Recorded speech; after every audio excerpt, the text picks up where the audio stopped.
even Matt Hesse, CEO of FitOps Foundation, knows who the 𝘵𝘰𝘮𝘬𝘀 of the Ron and John show is. But I will tell you, the longer you stay in the military, and we talked about this earlier, the more you will compartmentalize stuff. And then when all of a sudden it comes to a screeching halt, you have time on your hands. So I think the longer you serve in the military, the more institutionalized you're going to be, because you've been through this rigorous structure. For me, it was 38 years. And when I got out, you know, I was like, okay, I don't have to get up, drink a cup of coffee in 15 minutes and then be doing PT so I could be in the Pentagon at 7 o'clock for my first meeting at 7:15. All of a sudden, it was like I could sit around and drink one cup of coffee, 2 cups. And all of a sudden, my sitting around turned into 2 or 3 hours. And pretty soon, I wasn't getting to my PT until like noon.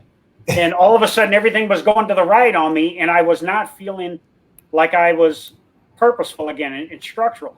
Yeah. And so I had to drag my, lazy ass back to getting up in the morning, getting my PT in. And both of you gentlemen know about the, the violence of action PT and everything we've done on Zoom and everything as part of, getting with the movement and everything. So I think that's important. And then Sandra and I specifically, my little windmill and I specifically, we used to dream in Washington, D.C. in that big house for 4 years of retiring and being around our kids and our grandkids. And I posted a video on social media a couple months ago in the backyard when Sandra's out there sitting in the grass and my youngest granddaughter is around her. And it hit me then, that what I just said, we dreamed of this, we set lofty attainable goals to get to this. We visualized it, and now we're actualizing what we're doing in retirement, and that's being around our kids and grandkids, and then having an opportunity through FitOps, through Veterans Lending Group, and the other 398 that Matt talked about that are allowing me to continue to give back to our active duty force, our veterans, and their families.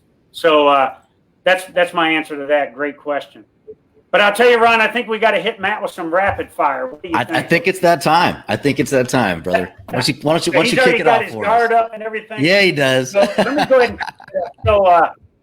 Matt, you are in fantastic shape. Okay, and I see your run times. I know you were taking it easy on Harrison and I, down in Mississippi last week. But I got a question for you. You have one of two things that you can do. Would you feel safer going on a 5-mile run with John Cena and knowing that you may have to carry him back, or going hunting with Dick Cheney? What would you rather do? I don't really care for politicians a whole lot, so I'll carry John's big ass back, I guess. Because the other alternative is getting your shot in the face, So I mean, yeah. Hanging out with a politician is getting shot in the face, isn't it? Well, yeah, that's true. Yeah. Not all of it. So, Matt, one of the things that we actually bring up in all the talks that we have with our NCOs is I always bring up that you never want to piss off that snuffy private or E4 or E5, because they might end up being your boss one day, right? And here we are. So the question is what's it like for what were you, E4, E5? Yeah, E4. E4. Even better. What's it like for an E4 to now work with, the most recent senior ranking enlisted individual in all of U.S. Armed Forces? The question be, what's it like being a former SEAC working for a former E4? Yeah, right. Exactly. Well, it's awesome. I mean, the tables have turned here, brother. You get to answer that. We get to see it from the other side now. I can tell you for anybody, one, John is, going through his own transition, and, he still PTs hard as shit. And I respect his work ethic. I listening to him explain that 1 hour, 2 hour coffee thing, any one of us can fall into that. And the fact that his little windmill kicked him in the butt and said, "Get off your ass." But I think Harrison and I spent a lot of time with John, and both Harrison and I are always kind of in awe of just the career that John's had and the man that he still is after all that time. And I'm sure that the world of the E-Tool Nation remembers him as the guy saying he's going to chop heads off with an E-Tool. But I think for a crusty old sergeant major, he's one of the most empathetic and giving guys I know, and I'm incredibly lucky to work with him. And I'm not just puffing him up because this is his show. I actually really think that he was as deserving of the position of SEAC for a reason, and that's because of his ability to connect with people and inspire people. And I think that he's starting a new chapter now, and I'm sure that in 10 years we're going to look back and he'll obtain SEAC level success in changing people's lives. And So I wish I could bash him a little more, but there's not a whole lot to bash him for. I agree. Hey, I appreciate that, Matt. So let's go way back. So 𝘵𝑒𝑐 Hesse is assigned to the Guard, and I know the answer to this question, but I want the world and the audience to know about this. First of all, when we were in Mississippi, it cracked me up because one of those command sergeant majors out there asked you, "Hey, what did you get out of the military as a captain or something like that?" And you said, "No." Commissioned officer, right? No. What'd you get out of it? E4. And the collective group of sergeant majors there just kind of looked like, holy shit, man. But I take it, I think I know you pretty well now. You were part of the 𝘵𝑒𝑐 mafia back then, and you had this, you could tell when somebody was jacked up and everything. So tell us what your time was back then and your relationship with some of your senior NCOs and stuff like that. Just give us a snapshot of 𝘵𝑒𝑐 Matt Hesse in the Guard back then. So when you put it like that, the being around the SEAC and like all the accolades and career he's had, and Ranger School and Jump School and all the deployments, and that's I should reframe my answer actually.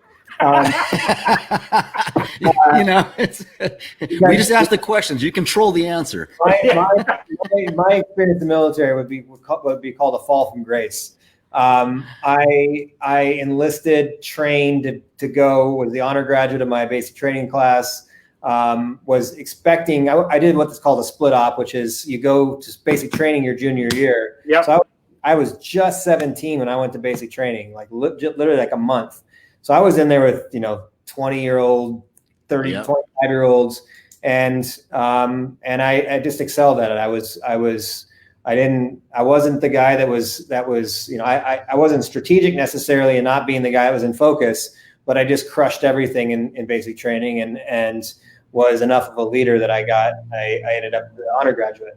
And because of that, when I went back to high school and rodeoing the next year, I thought that for sure when I got out of high school, I would just enlist and go regular Army, and I would be I wouldn't go into the reserves of the National Guard because you had a choice back then. Unfortunately, my mom got in a car accident and was paralyzed, and I was forced to oh, wow. I won't say forced, but back to the empathy and being called to serve. I had a bigger mission. I had to take care of her. And so I went to college, served my time in the Guard. But going from what I would consider a pretty high-speed private and basic training to then landing in a Guard unit in Nebraska, and I just spent some time in the National Guard, and I'm sure there's some Guardsmen listening, so I'm not bashing all Guardsmen.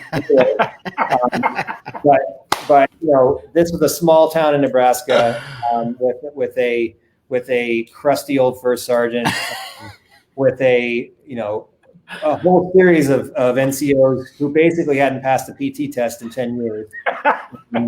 And my whole life, I was a wrestler all the way in. Tried to wrestle in college. I was physical, and I wanted to be physical. And the last thing that these guys wanted to be was physical. And so, yeah, I was in the gym.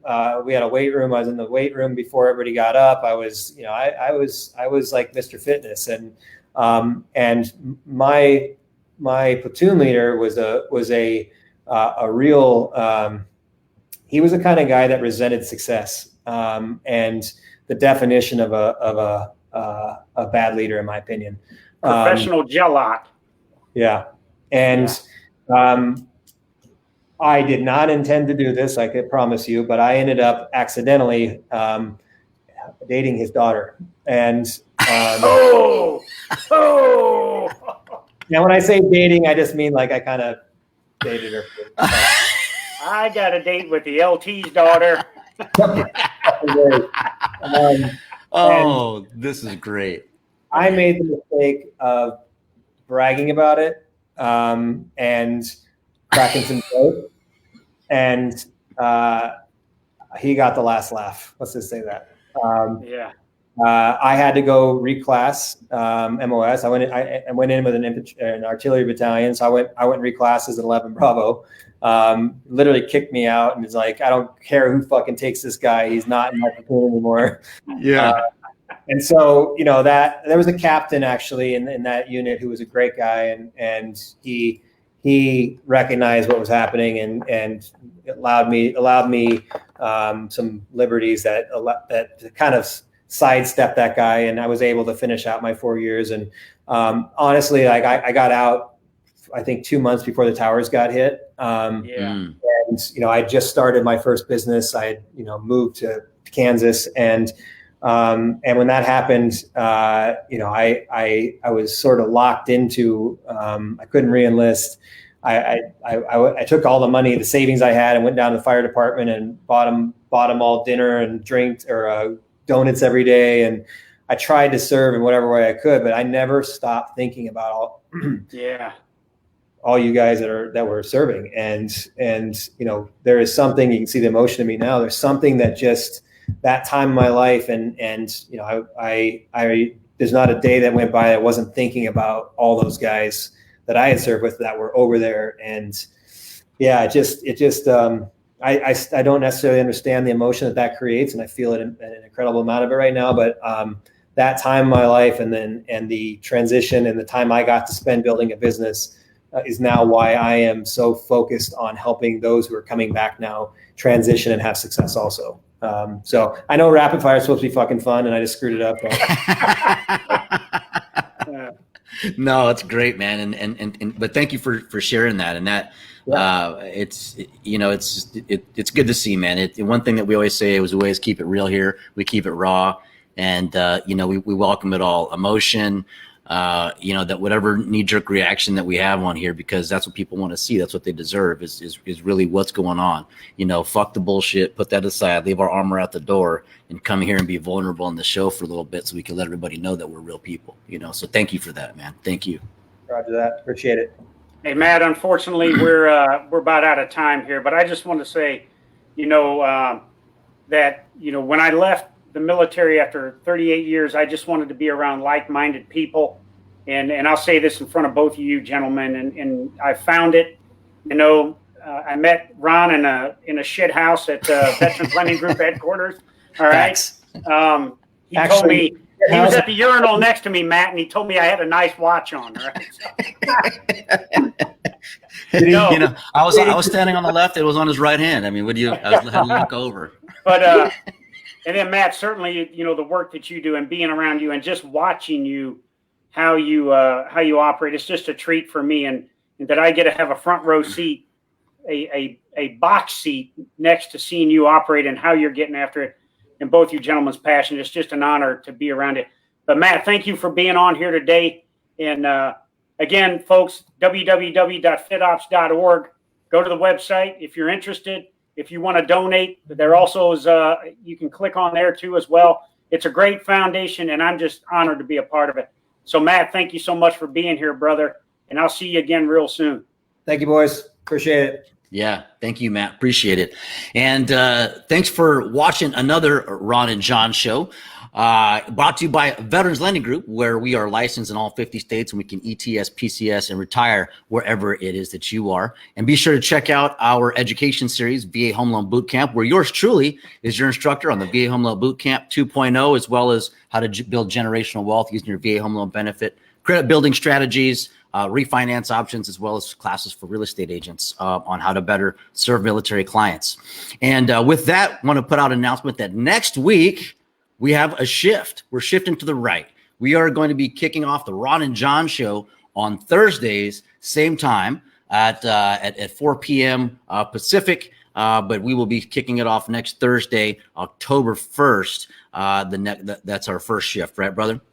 Yeah, first shift. And, you know, so as we have kind of the last 2 months, Ron, and we've gone through this physical, mental, and emotional side of being in the military and everything, we really got to honor the date, October 3rd.